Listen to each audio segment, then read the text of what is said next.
오늘도 우리 사는 이야기 찾아주셔서 감사합니다. 사연자분이 보내주신 이야기 시작해볼게요.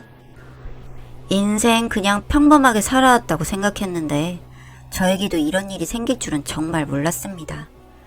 저는 무난하게 학교를 졸업하고 취직을 했고 친구의 소개로 여자를 만났고 연애를 시작하게 되었습니다. 20대의 끝자리에 시작한 연애였고 그래서 나이가 앞자리가 2에서 3으로 바뀌자 동갑이었던 저희 커플은 결혼을 자연스레 하게 되었습니다. 다들 적당한 나이에 적당한 시기에 결혼을 한다며 축복을 받으며 결혼을 했습니다. 짧지 않는 2년의 연애 기간 사계절을 겪었고 서로의 장단점을 알고 있었으며 무엇보다 서로를 존중하고 잘 맞았습니다. 싫어하는 것, 좋아하는 것은 물론 가치관까지 비슷한 사람이었어요. 제가 다시 이런 여자를 다시 만나지 못하겠다라는 생각으로 결혼을 결심하게 되었으니까요. 그런데 잘 맞는다고 생각했던 건 저의 착각이었을까요? 결혼 후 저희는 전쟁이 따로 없었습니다. 저는 결혼 후 모습을 상상했을 때 퇴근 후 같이 밥을 먹고 주말에는 같이 시간을 보내고 헤어짐 없이 같이 일상을 함께하는 모습을 상상해왔죠. 하지만 아내는 결혼 후 모습과 결혼 전 모습을 똑같이 유지하는 듯 했습니다. 퇴근 후 매일 회사 동료 아니면 친구들과 약속을 잡으며 약속이 없는 날은 피곤하다며 혹은 다이어트를 해야 한다며 저와 함께 신혼집에서 저녁 식사를 해본 게 손으로 헤아릴 수 있을 정도였어요. 사실 저희가 연애할 때 주말 데이트를 주로 해왔어요. 저도 일을 하다 보니 평일을 피하고 주말이나 쉬는 날에 주로 만나왔었어요. 그런데 저만 주말을 위해 평일을 재충전의 시간으로 보내고 있었나 하는 생각이 들더라고요. 이렇게 계속 와이프는 개인 일정들이 늘어가고 집안일을 나눠서 하던 일들을 아내는 주말에 미뤄서 하거나 제대로 이루어지지 않는 경우들이 생겨났습니다. 결국 저는 참지 못하고 터뜨리고 말았습니다. 집안일은 왜 분담한 대로 이루어지지 않는지부터 따져묻기 시작했어요. 그러자 아내는 나는 주말에 내 할 일을 하고 있다며 자기가 아예 손을 놓은 게 아니라며 반박하더군요. 그래서 저도 따지기 시작했습니다. 미루어둔 살림을 미리 평일에 두면 주말은 온전히 너와 내가 데이트를 하거나 같이 쉬거나 주말답게 보낼 수 있는데 왜 평일에 하지 않고 주말에 미루어 하냐며 따져 물었습니다. 순간 저도 아이 같았어요. 같이 놀아달라고 떼쓰는 아이요. 그런데 아내는 제 마음을 전혀 알아주지 않았습니다. 아내는 오히려 같이 살고 생활하고 이게 결혼이지 무엇을 더 바라냐며 당신도 당신 생활이 있지 않냐며 자기에게만 목매지 말라고 하더군요. 제가 알던 여자가 맞나 싶었습니다. 같이 있는 게 좋아서 헤어지는 게 아쉬워서 결혼하게 되었는데 오히려 연애할 때가 얼굴을 더 많이 보고 할 수 있는 일이 더 많았던 것 같아요. 결국 의견 차이는 좁혀지지 않았고 저희는 또 서먹하게 며칠을 보냈습니다. 그러다 제가 회식을 하고 술을 엄청 많이 마시고 취한 상태로 집에 들어갔어요. 아마 결혼은 제가 와이프보다 늦게 들어간 첫날이었습니다. 아내는 소파에 앉아 절 기다리고 있었어요. 취한 상태에서도 아내의 모습은 또렷하게 보였습니다. 아내는 절 보며 안아주었어요. 아내는 말했어요. 이런 기분이었구나. 나 없이 자기 혼자서 날 기다려줬구나. 미안해. 라며 저에게 사과를 해왔습니다. 그때 제가 사랑하는 사람이 다시 돌아온 것만 같았어요. 취해 있었고 나를 이해해준다는 생각에 이제 싸움이 끝났다는 생각에 또 아이 같은 마음에 울어버렸습니다. 와이프는 그때부터 약속을 거의 줄이고 저와 시간을 보냈어요. 제 눈치를 보며 약속을 잡고 이제는 같이 저녁도 먹게 되었죠. 그렇게 보내는 시간이 많고 주말에는 연애할 때처럼 데이트도 많이 하고 가까운 곳으로 여행도 다녔습니다. 그런 아내와 비온 뒤 땅이 굳어지듯 저희 부부가 단단해지는 듯 했고 저는 이제 2세 계획을 이야기했어요. 저는 아이를 빨리 낳고 싶어 하는 편이었는데 지금도 늦은 편이라 생각되었기에 와이프에게 하루빨리 너 닮은 딸 하나, 나 닮은 아들 하나 낳자며 말했고 와이프는 아들은 당신 닮아야 한다며 장난을 치며 저희는 아이만 생기면 완전한 가족이 되리라 생각했습니다. 그런데 아내의 반응이 긍정적인 반응이라 생각한 건 제 착각이었을까요? 집에 피임약이 있었습니다. 그것도 너무 버젓이 있어서 피임약인 줄 몰랐습니다. 그냥 영양제인 줄 알았습니다. 비타민, 오메가, 밀크시슬, 매일 챙겨 먹는 영양제 사이에서 나왔으니까요. 순간 망치로 머리를 맞은 것 같았습니다. 그리고 나서 정신이 들었을 때는 물어보기 무서워졌습니다. 왜 피임약을 먹는 건지, 왜 나에게 아이를 가지고 싶다고 이야기를 안 한 건지, 아니면 어디가 아픈 건지, 어느 쪽이라도 무서웠습니다. 그리고 어떻게 물어봐야 할지 정리가 되지 않았어요. 그렇게 혼자 며칠 꼬리에 꼬리를 무는 생각들로 머리가 터지기 직전 와이프에게 연락했습니다. 우리 오늘은 저녁 밖에서 먹고 들어가자고. 와이프는 흔쾌히 좋다고 했습니다. 와이프가 평소에 가고 싶다던 맛집이 제 회사 주변에 있다며 와이프가 퇴근 후 제 회사로 오겠다고 했습니다. 사실 와이프 회사와 제 회사는 지하철역으로 몇 정거장 차이밖에 나지 않기에 알겠다고 하고 만났습니다. 그렇게 식당으로 들어가려고 하는데 누군가가 와이프에게 인사를 해왔습니다. 와이프를 대리님이라 칭하면서 인사를 하며 저를 누구인지 궁금해하는 표정으로 저를 바라보고 와이프를 번갈아 바라보더라고요. 회사 사람이라는 것을 눈치챘기에 이 사람 남편입니다 라고 인사했습니다. 그러자 그 여자분의 표정이 많이 놀란 듯 보였습니다. 그리고 많이 당황한 듯 대리님 결혼하셨어요? 라며 놀랐고 와이프는 웃으며 입사한 지 얼마 안 되셔서 모르셨죠? 라며 대답했습니다. 그 대답을 듣고도 여자분의 표정은 유민이 가득한 표정이었지만 이내 감추고 인사하고 걸음을 재촉하듯 자리를 이동했습니다. 하지만 저는 그 회사 동료보다 아내와 중요한 이야기를 했어야 했기에 자리를 잡고 식사를 시켰습니다. 그리고 그냥 물어봤습니다. 혹시 피임약 먹어? 라고요. 다르게 물어볼 방법이 생각나지 않았어요. 아내는 물을 한 모금 마시고 바로 미안해 라고 말하고 말을 이어갔습니다.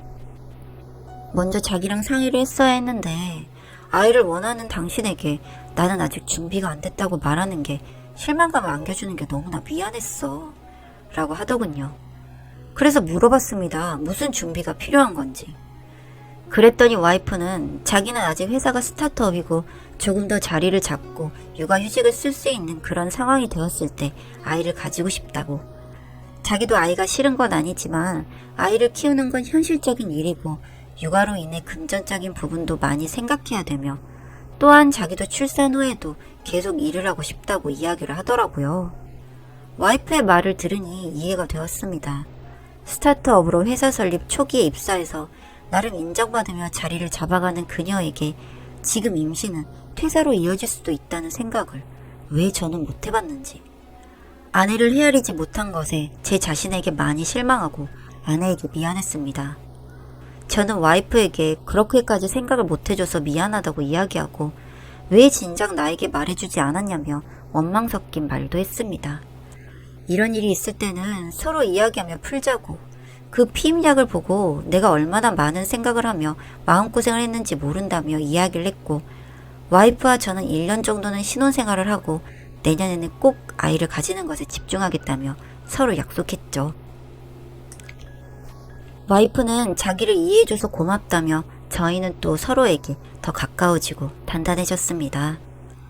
그렇게 신혼을 1년 정도 보내기로 한 저희 부부는 서로 맞춰가고 양보해가며 남들이 부러워하는 생활을 보내던 중 와이프가 새로운 프로젝트에 참여하게 되면서 야근도 많아지고 피곤해하는 듯 했습니다. 저는 그런 와이프가 안쓰러워 저녁이라도 같이 먹으려고 회사 주변에 가서 전화를 했습니다. 나를 잘 맞춰서 간 것인지 야근을 안 하고 퇴근한다고 하여 회사 앞에서 기다리고 있었는데 그때 그 식당에서 만난 여직원이 다가오더라고요. 저는 어색하게 안녕하세요 라고 인사했습니다. 그 여직원은 대리님 남편분 맞으시죠? 라며 같이 옆에 있던 여직원도 놀라는 겁니다. 아무래도 와이프 회사가 스타트업이다 보니 신입 직원이 많아 모를 수 있겠다 싶어 네 맞습니다 라며 인사를 다시 건넸습니다.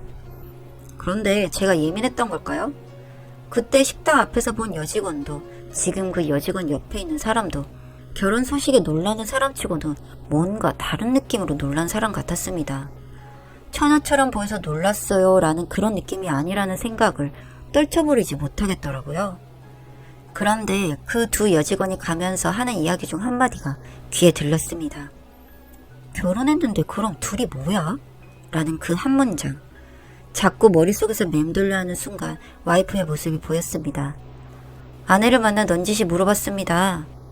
회사에 요즘 신입 직원이 많나 봐. 결혼한 거 듣더니 놀라는 사람이 많은 것 같아. 라고 이야기했더니 아내는 맞아. 지금 우리 결혼했을 때보다 직원이 더 많아졌지. 가끔 이름도 헷갈릴 때도 있을 정도야.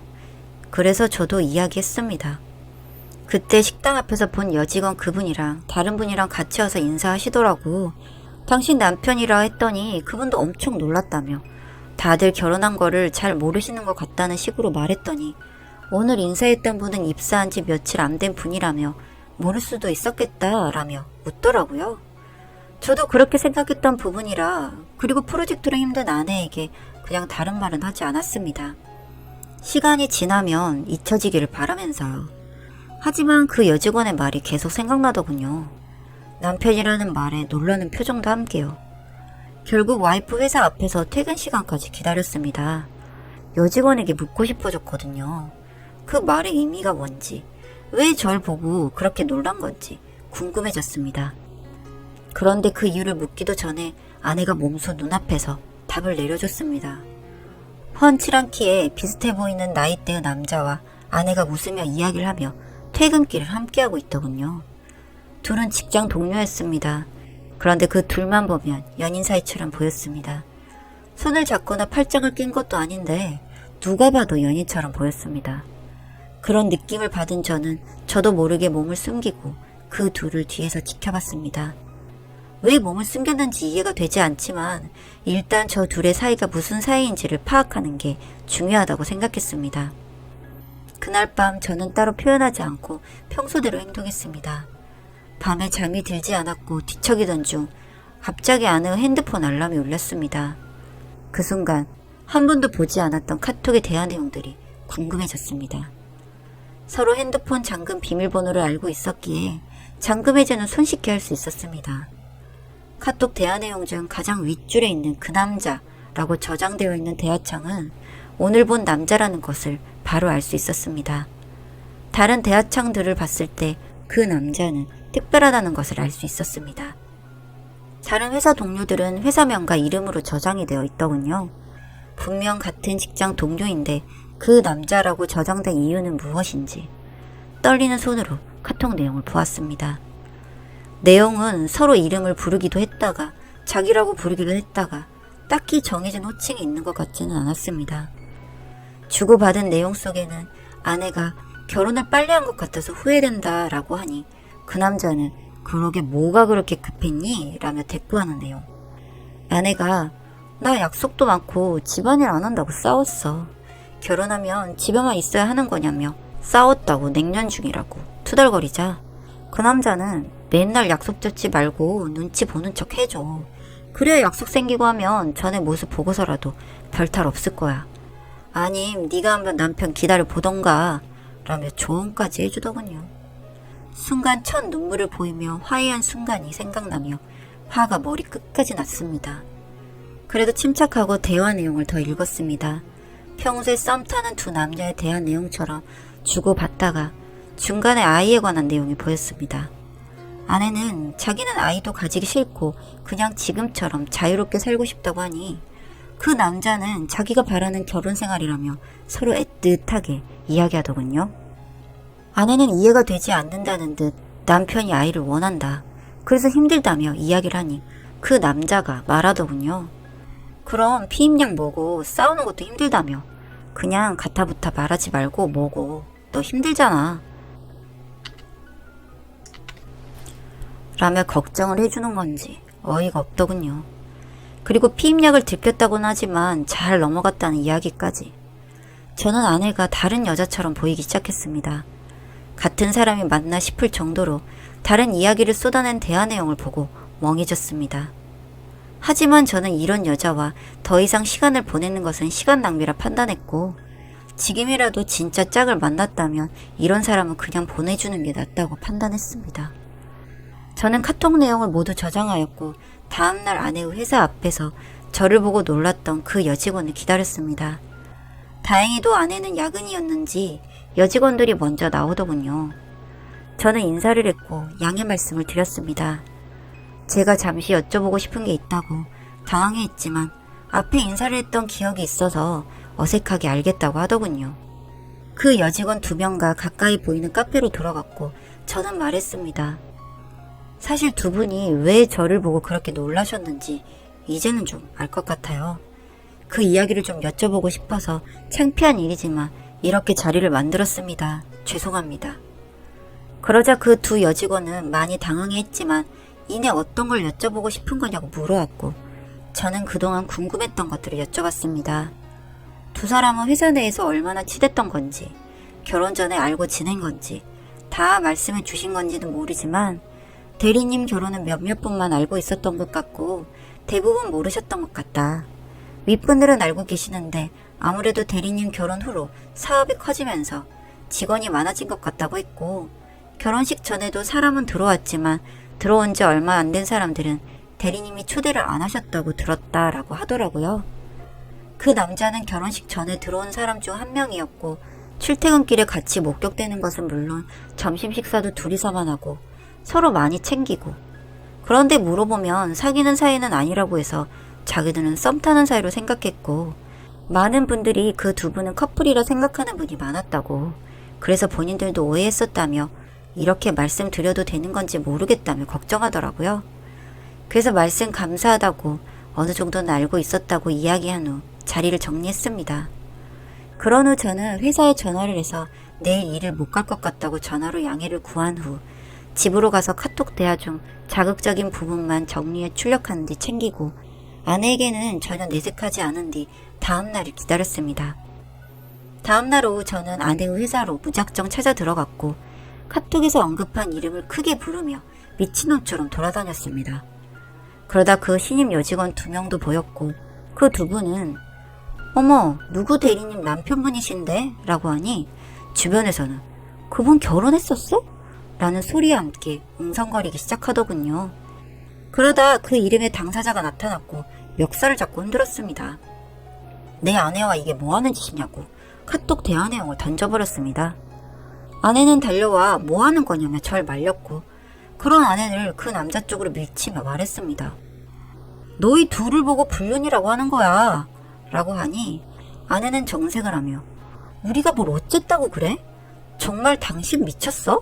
라고 소리쳤습니다. 저는 그런 반응이 나올 줄 알았죠. 제가 입이 없는 것도 아니고 저도 말했습니다. 그럼 이 카톡 내용 다 읽어도 떳떳한가 보다 라는 말을 시작으로 저는 그 카톡 내용을 하나하나 다 읽기 시작했습니다. 꽤나 민망하고 부끄러운 내용이라 읽는 제 얼굴도 터질 것 같더군요. 저의 카톡 대화 내용이 낭독이 될수록 아내는 울면서 그만해달라고 했고 그 남자는 창피한 걸 알았는지 어느샌가 도망가고 없더군요. 그렇게도 죽고 못 살더니 카톡 대화 하나에 이렇게 부끄럽다고 꼬리를 내리고 도망을 가다니 참으로 대단한 관계구나 싶었습니다. 회사의 소문이 쫙 날 수밖에 없던 이 일을 치르고 나서 결국 그 둘은 그 직장에서도 해고가 되었다고 했습니다. 저는 뭐 당연히 이혼 소송을 했죠. 위자료는 아내와 그 남자에게 청구하는 것으로 소송을 진행하고 있습니다. 결과는 나와봐야 알겠지만 아내에게서는 위자료는 확실히 받아낼 수 있다고 하더라고요. 저는 뭐 최대한 받을 수 있는 만큼 다 받아낼 생각입니다. 돈 그게 뭐냐고 더러우니까 그냥 빨리 이혼해버리라고 말하는 주변 사람들도 있었지만 제가 왜 그래야 합니까? 그동안 속고 살았던 그 시절을 생각하면 솔직히 더한 것도 받아내고 싶은 심정인데 말입니다. 그리고 그 둘도 결국엔 찢어졌다고 하더군요. 고작 그 정도에 흔들릴 가벼울 사랑. 뭐가 그리 좋다고 둘이 활활 태웠는지 모르겠습니다. 여튼 저는 소송에서 승리하고 열심히 또 잘 살아보려고 합니다.